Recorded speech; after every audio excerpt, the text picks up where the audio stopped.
Hello creatives, and welcome back to my channel. It is a new year. It is 2021. 2020 disappeared. I'm going to show you how to get started with Illustrator on the iPad. Now, I know that I have done some Illustrator on the iPad videos already, but those were mostly just getting introduced to Illustrator. So now I'm going to show you how to get started. So we are in Illustrator on the iPad right here. I have a 10.5-inch iPad, just the regular one, not the Pro, and this is the 7th gen. I have my original Apple Pencil here. I am going to show you how to get started by starting on the home screen. So when you open up Illustrator, you get to this screen. Now, this screen has a lot going on. It's going to tell you some custom sizes and some basic regular size artboards that you can use already off the bat. And then you have your work, which you can click there. You can see some of the things I've been working on here. You can also learn a whole bunch of stuff right here within the app. Adobe does an amazing job with making sure that you can learn from anywhere, no matter if you're in the app or just on the Creative Cloud. And then of course you can discover new right here, and you can see all their live streams and all their live videos and everything that they have going on. So let's go back to the home. And all your selections are going to be over here on the left. You can import and open, which means you can import a document that you have already created, or you can import a photo and open that up, or you can just create new with this blue plus sign that's over here on the left. So we're going to do that, and I'm going to show you the whole breakdown of how to choose your artboard, choose your colorway, and all that stuff. So, or your color selections. So let's get into that. I'm going to create new.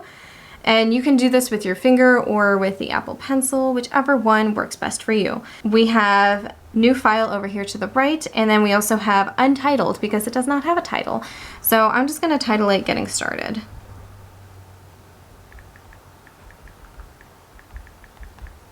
Boom. There we go. So your title of your document is going to be right here on the right-hand side. Now, there is units. Everyone gets to work in whatever units they feel more comfortable in. I personally don't work in points, only because points, I don't know how to translate that into print. So mostly when I work in Illustrator, I want to make sure that I can translate it into print later. So I like to work in inches because I'm in the US and we work in inches. So this is an 18 by 24 artboard. You can choose from recent, saved, print, screen, and illustration right here in the program.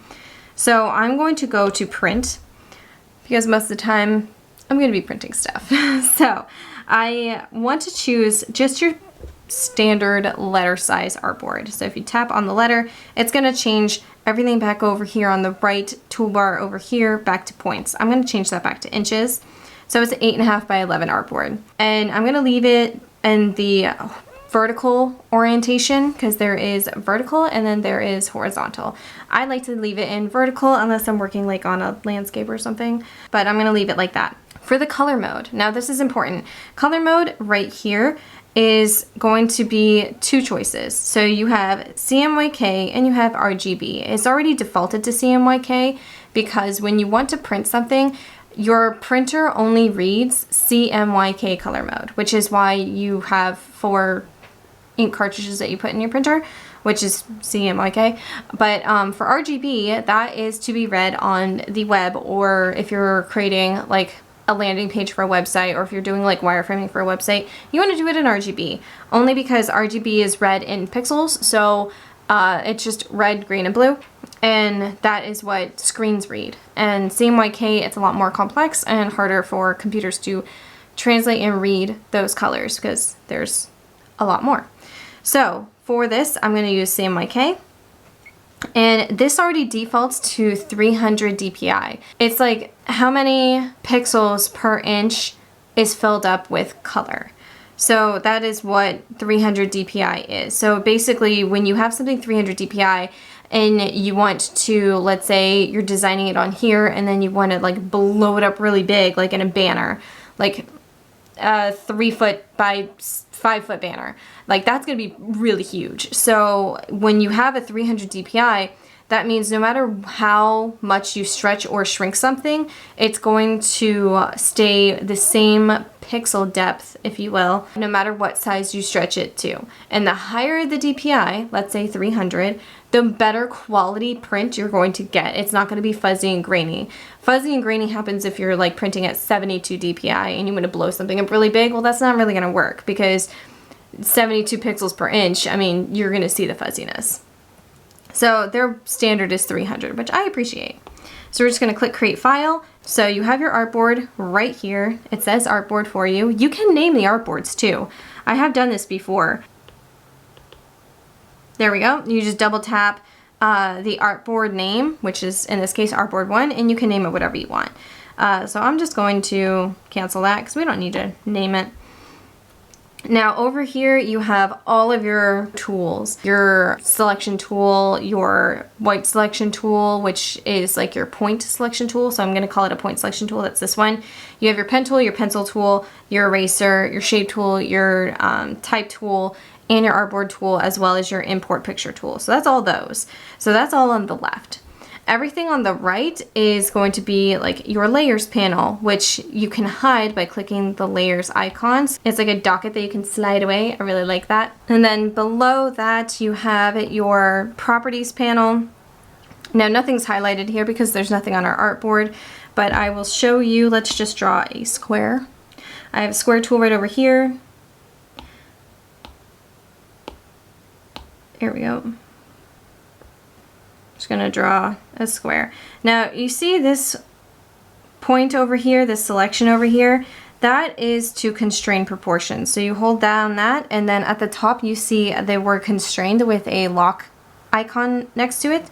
So no matter how much you click and drag for the shape, it's going to constrain the proportions to a perfect square, which I really appreciate because that makes it so much easier. Afterwards, you have this, what they call a quick selection toolbar, which pops up.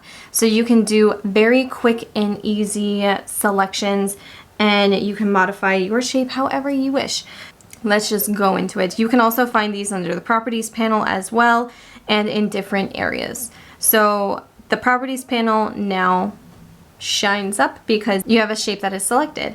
It tells you the size, and because the proportions were constrained, the size is the same for the width and the height. And it also gives you some more information about the appearance. You can also change blend modes and all of that. For the quick selection here, this is a new tool that has been brought out for the iPad specifically. So you have this icon here, which you can change the opacity. So you can make it more transparent you want it, or the more opaque that you want it. Right here, that's pretty fun. I'm gonna leave it at 100. Tap it again to go back to the original quick selection toolbar screen. And then this here is the stroke width. So if I have a stroke on here, let me just put one on here. By tapping this color wheel over here, there's two. There's one for fill and there's one for stroke. I'm gonna put a stroke on that. Now you can't see it here. If you do this, pull your fingers away on the screen, you can see a stroke there. But I'm also zoomed into 644%. So you can't really see it. So if you want to widen the stroke, you can click on these three lines here, and then you can drag to the right and it'll widen it as much as you want. There we go. In your properties panel over here to the right, you can even choose the type of stroke you want. So this has it to where the stroke is going from the center of the line of the stroke. So it'll push the stroke inward towards the center of the shape and then outward towards the outside of the shape. I want it just on the outside. So I'm going to click this third selection here, and it sets all the stroke width to the outside of the shape. You can also choose whether you want a soft rounded end point or you want a flat cut endpoint. I'm going to keep it to a sharp corner endpoint, which is really good because it makes it look like a perfect square. This next icon in the quick selection toolbar is where you want it to be located in your layers panel. So let's say you have another shape on top of this and you want this one to be on top, you just drag it over to the right and it will switch the order in the layers panel. Now for this middle icon here, if you select it, nothing's going to happen because you already have the shape selected and it's just a move tool. So you're just gonna tap and move, drag around the screen, and you're moving the shape. It's very easy. So with this lock icon here, that locks the item in place on the artboard so you cannot touch it, you cannot accidentally select it, you cannot move it. Go to Layers panel to unlock it. Now the way to unlock it, over here, you may not be able to see, but there is a little lock icon on the rectangle shape in the layer. So you just tap that and it unlocks it. Tap it again, locks it, tap it again, unlocks it. And the program lets you know that it's locked or unlocked. The next icon is not highlighted only because it is a grouping icon. So when you want to group shapes together so that they can all be selected at the same time and then moved, that is that one that you cannot see because it's not highlighted because I only have one shape. The next one, which looks like 2 pages with a plus sign in it, is a duplication icon. So you click duplication and look at that. Now it's duplicated. And now, if you select the one you duplicated and the one beneath it, you can then choose this icon here, which groups them together because now it is highlighted because you have more than one shape. There we go. And now you can just move them at the same time. Look at that. This last icon here is a trash can. So it just deletes everything. That is a very quick synopsis of how to work with shapes and how to utilize the different tools that you have. Now there is grids and guides over here to the right where you can put on your grid. You just click the slider and it gives you a grid layout, which I find very helpful, especially if you're doing things like creating fonts and you need a grid to guide you. This works very well. Or if you're making very, very intricate illustrations and you need things to be exactly uniform and geometric, this also helps. Or if you're doing isometric design. Isometric illustrations and design are really, really popular, and this helps you to figure out the proportions on how to make it look 3D. You can also shut that off, and I believe you can also change the color. So over here in the color, you can change it to that classic blue that everyone loves to use. It is going to be blue instead of gray now. So that way it makes it a little bit easier for you to see the lines. And you can also change the spacing and all that. So that is just a very basic on how to get started here. If you want to do, let's say, typography or typographical based design, I'm going to keep the grid on here just for your benefit. You can tap the type tool that's over on the left, tap the artboard anywhere, and it's going to give you your basic lorem ipsum. You can change the placeholder text of lorem ipsum. I have not figured out exactly how to yet, but you can do it. There is also your standard font that it will appear in. It's called Source Sans Pro for this one. I always like to change it. I like Noteworthy. Noteworthy is one of my favorites. You have your properties panel where you can choose your text, your font, the weight of your font, if there's options like from light to bold. You can also choose the size of your font as well. Right here there's a slider, or you could type in, whoa, not that one. You can type in the number point that you want, and then there's also here where you can do your line spacing if you're doing multiple lines of text. And then there's also your kerning and your leading as well for settings here and here. You can also do all caps. Let me make this easier for you to see. So you can do all caps, you can do your regular initial cap and then lowercase throughout. You can also do underlined and strike through. I'm going to turn all those off.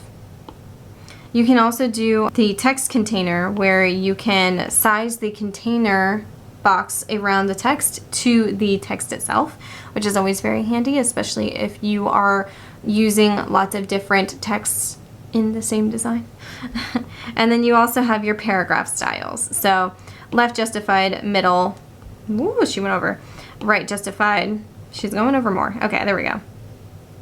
And such like that. And then you have justified, which honestly you don't ever use. So I'm going to go back to left justified. There we are. And then you have your fill and your stroke color, blend mode, opacity, and then you have your type of stroke that you want, whether it's a solid line, a dotted line, or a dashed line. So that is the breakdown of text and type. For here, you can do many different things for text and type. There's also other selections that were not in the properties panel, and it's under this outlined T down here on the right toolbar. You have outline text. You can also do type on a path and edit path. The type on a path is very fun. You can create a shape, can double tap that, and you can choose a circle. I'm going to draw a circle. There we go. Okay. So I'm going to center these, lorem ipsum, over the circle, and then I'm going to choose both the text and the circle, choose the outline T icon on the right, and then you can choose type on a path, and it kind of combines them together to where the text goes around the top of the circle. And then there's lots of different handles and stuff in here that you can use. So you can play around with this a lot and like move it around, do the spacing and all like that fun stuff. So it's really quite fun to be able to do all of this. And you can change the orientation. You also have a new like icon that pops up that you can edit the type on a path like shape and everything. So there's lots of fun things that you can do here. Now I mentioned the point selection tool earlier. I'm gonna go ahead and draw another circle for you. Let's make it a better color, shall we?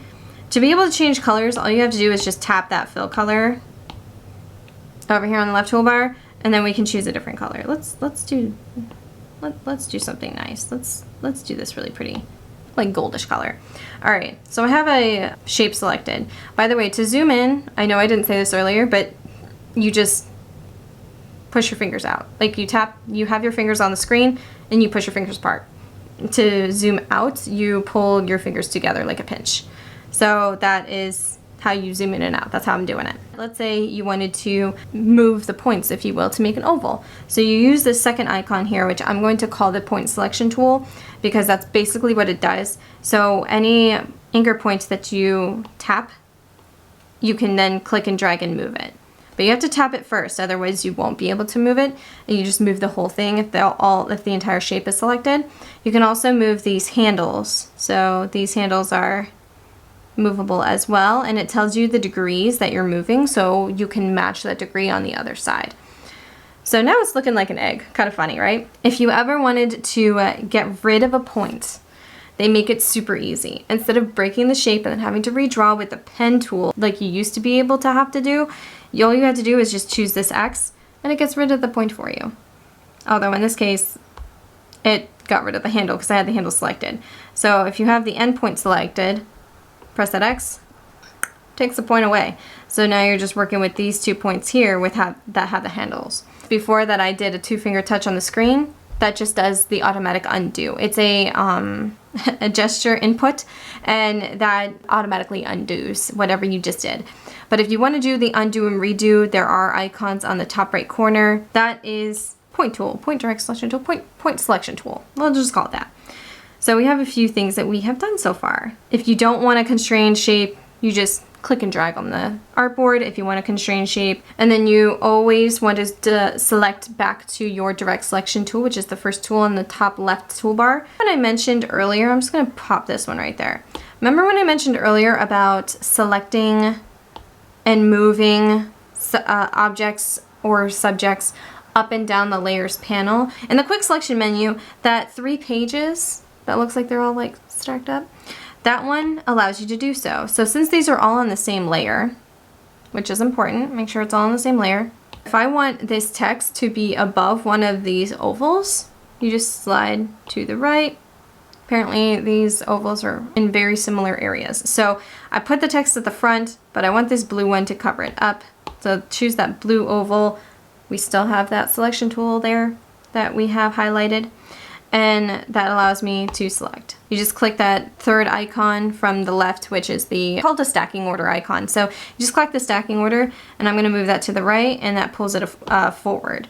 So if you wanna see what that fully does in the layers panel, it gives you the order of how you had everything. So that first text is now above the golden egg, and then that blue oval here is now the first thing in the layers panel. So the ordering of and the stacking of objects or subjects in a layer is how you're going to see them. Kind of like pages stacked on top of each other, or books stacked on top of each other. The one on top is the one you see first, and then you see everything else below that, or don't, depending. So that's kind of like how the layers panel works too, just like stacked pages.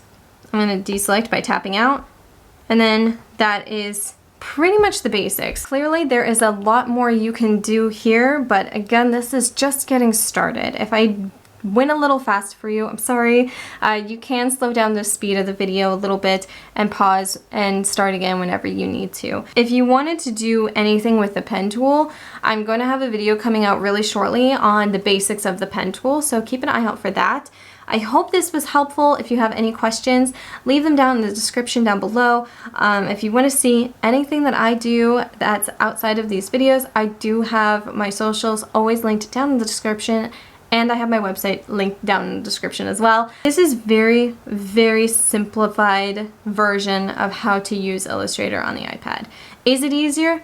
Yes, basically is the basic answer. It can be a little bit more tricky if you're going from a desktop version to the iPad version, only because there are certain things that are like completely different. For instance, this point selection tool is different. The pencil and the brush tool are a lot easier to use on this device. So I will also do a video on that if you want to know a little bit more about those. Keep an eye out for the pen tool basics that I'll have coming out very soon. I hope you guys enjoyed this, and I will see you all in my next video. See you soon, creatives.